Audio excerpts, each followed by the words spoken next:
मुंबई पोलिसांच्या वाहतूक नियंत्रण कक्षाला शनिवारी 7 डिसेंबर 2024ला पुन्हा एकदा पंतप्रधान नरेंद्र मोदी यांच्या हत्येचा कट रचला जातोय असा संदेश प्राप्त झालाय। संदेश पाठवणाऱ्याने काही व्यक्ती मुंबई व धनबाद येथे बॉम्बस्फोट घडवून आणण्याच्या तयारीत असल्याचंही संदेशात म्हटलंय। तसंच पाकिस्तानी गुप्तचर यंत्रणा ISI साठी हे संशयित काम करत असल्याचं संदेशात म्हटलेलं आहे। या संदेशाची मुंबई पोलिसांनी गंभीर दखल घेतली असून तातडीने संदेश पाठवणाऱ्या व्यक्तीचा शोध सुरू केलाय। पंतप्रधान नरेंद्र मोदी यांच्या हत्येचा कट रचला जात असल्याबाबतचा संदेश शनिवारी पहाटे वाहतूक पोलिसांच्या नियंत्रण कक्षाला प्राप्त झालाय। त्यात काही संशयितांच्या नावाचा उल्लेख आहे। या व्यक्ती कंपनीमध्ये बेकायदा शस्त्र निर्मिती करतात, भारतीय लष्कराला उद्ध्वस्त करण्याच्या प्रयत्नात असल्याचं सुद्धा या संदेशात म्हटलंय। प्रिन्स व इरफान अशा 2 व्यक्तींच्या नावाचा उल्लेख या संदेशात करण्यात आलेला आहे। त्यातील एक जण हा धनबाद येथे तर दुसरा मुंबईमध्ये बॉम्बस्फोट घडवणार आहे असं सुद्धा लिहिलेलं आहे। या संदेशात इरफान नावाच्या व्यक्तीचा मोबाईल क्रमांकही देण्यात आलाय।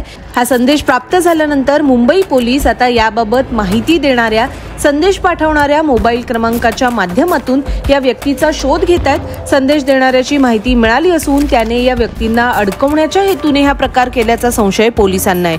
याबाबत मुंबई पोलीस तपास करतात तर दुसऱ्या बाजूला नियमाप्रमाणे धमकीच्या संदेशानंतर यंत्रणांना सतर्क करण्यात आले। आवश्यक उपाययोजना केल्या असल्याचं सुद्धा सूत्रांनी सांगितलेलं आहे। पंतप्रधान नरेंद्र मोदी यांना मारण्याची धमकी यापूर्वी सुद्धा मुंबई पोलिसांना मिळाली होती आणि मागील 15 दिवसातील ही दुसरी घटना आहे।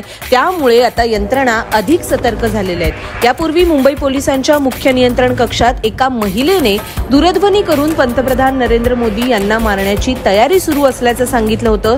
तसंच ही तयारी करणाऱ्यांकडे शस्त्र असल्याचं सुद्धा या महिलेने म्हटलं होतं। त्यानंतर महिलेने दूरध्वनी बंद केला होता। तपासणीमध्ये तिची मानसिक स्थिती ठीक नसल्याचं स्पष्ट झालं होतं। गेल्या वर्षीही अफवांचे सुमारे 100 दूरध्वनी मुंबई पोलिसांना आले होते, तर यावर्षी म्हणजेच ऑक्टोबर 2024 मध्ये अशा धमक्यांच्या दूरध्वनीने महिन्याभरातच 100 गाठली। नुकताच रिझर्व्ह बँक ऑफ इंडियाला सुद्धा एक धमकीचा दूरध्वनी आला होता। हा दूरध्वनी रिझर्व्ह बँकेच्या कस्टमर केअर क्रमांकावर आलेला।